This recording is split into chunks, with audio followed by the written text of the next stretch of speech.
noite, minha gente querida, muito boa noite, muito boas-vindas para todo mundo. E vamos começar. Livro Minutos de Luz de Pastorino é uma psicografia de Ariston-Teles. E a mensagem se chama Dúvida. Não adote a dúvida como dogma. Duvidar nem sempre é atitude científica. Pode ser simples manifestação de preconceito. A dúvida renitente constitui barreira entre o aprendiz e a lição. A fé consciente constrói ponte sobre o rio das dificuldades. Quem crê torna a própria alma receptiva ao novo e, por conseguinte, ao progresso. Mas não deixe de usar o bom senso.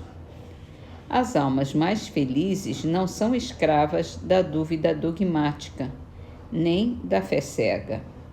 Fazem-se transparentes aos raios luminosos da verdade.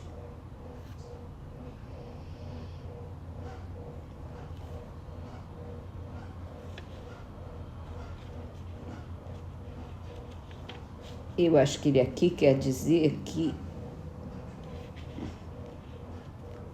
a gente não pode se apegar à dúvida, como a gente não deve se apegar a nada, né? Porque na ciência a gente coloca, primeiro você coloca a dúvida e depois você prova o fato. E aí você passa da hipótese para a teoria. Isso é certo e é consistente. Quando falamos em espiritualidade, muitas vezes essa certeza absoluta não acontece, mas nós temos a fé e nós temos a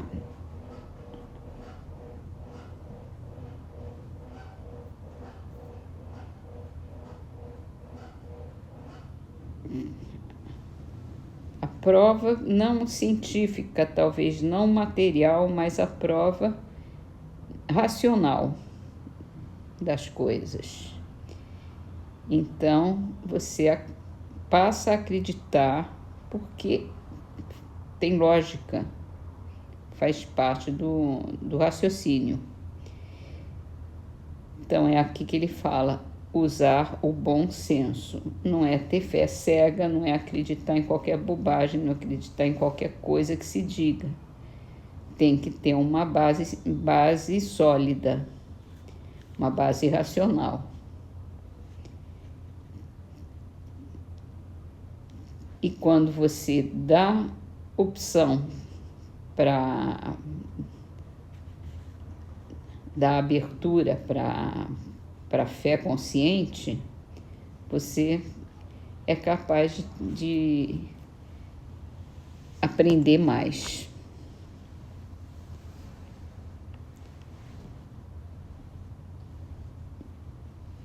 Então vamos para o Livro dos Espíritos e a gente entra num novo capítulo, da volta do espírito à vida corporal.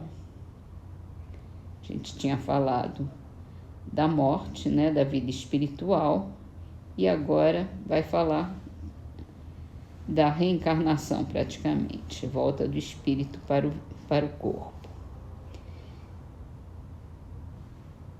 E o subtítulo é Prelúdio da Volta. Os espíritos sabem em que época reencarnarão? Eles a pressentem como sucede ao cego que se aproxima do fogo. Sabem que tem de retomar um corpo, como se sabe que tem de morrer um dia, mas ignoram quando isso vai se dar. E Kardec faz uma pergunta complementar. Então, a reencarnação é uma necessidade da vida espiritual, como a morte é da vida corporal? Certamente, é assim. E a gente tem noção da reencarnação quando não faz o planejamento, quando a gente já tem uma certa evolução, um certo adiantamento, a gente é capaz de planejar essa nova reencarnação. Os espíritos mais atrasados não, mas, e aqui é a grande maioria, né? Não tem muita noção, mas sente que está na hora de reencarnar. E é aqui que ele diz: assim como a gente sabe que vai morrer um dia, enquanto espírito a gente sabe que vai reencarnar. Só não sabe quando isso vai se dar, da mesma forma que a gente não sabe quando vai morrer.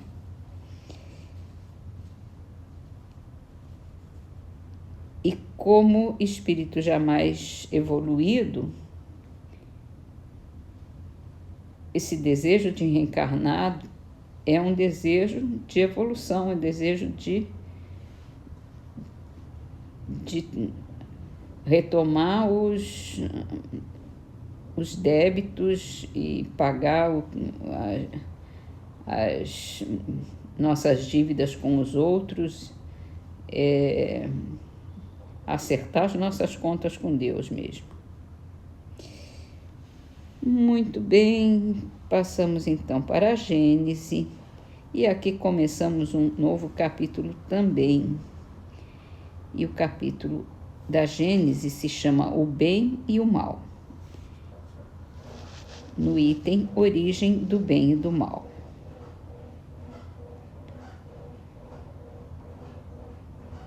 Sendo Deus o princípio de todas as coisas e sendo todo sabedoria, todo bondade, todo justiça, tudo que dele procede há de participar dos seus atributos, pois o que é infinitamente sábio, justo e bom não pode produzir o que seja ininteligente, mau e injusto. O mal que observamos não pode ter em Deus a sua origem.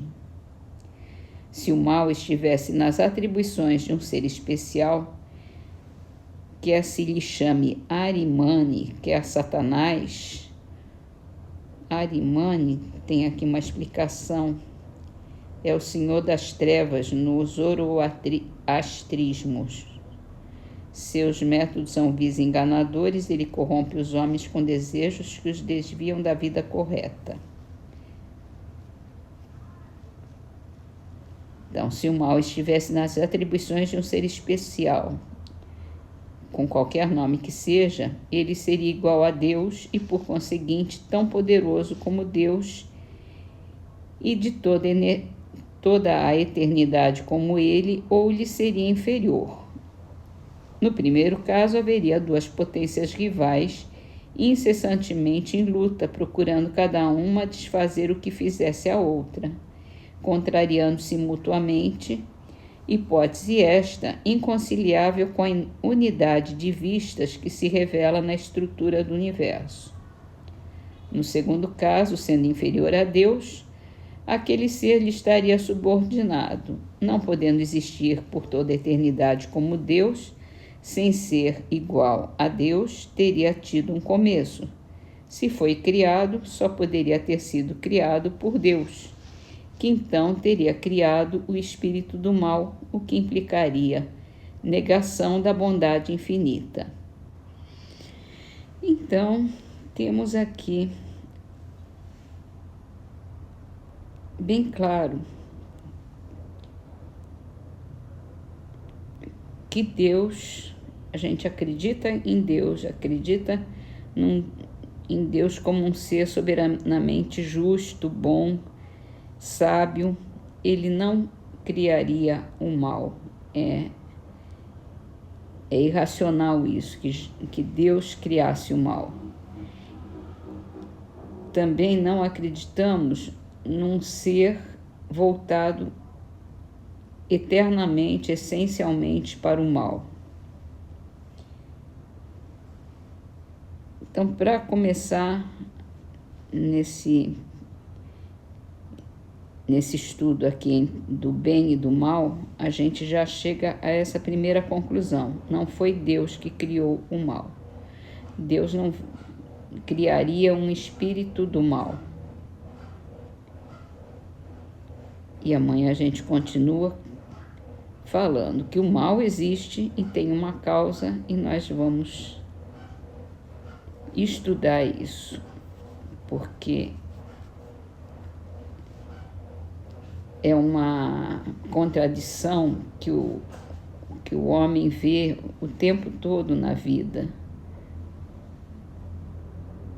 O homem ser humano, né? Que o mal existe e quem criou o mal, se não foi Deus?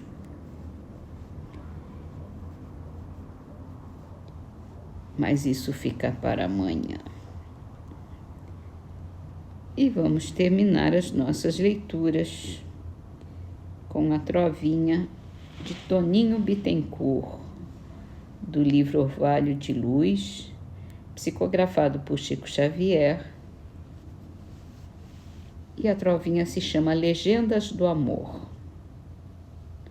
Amor mesclado à paixão, lava morta na cratera. Amor que vem da amizade, tesouro que nada altera.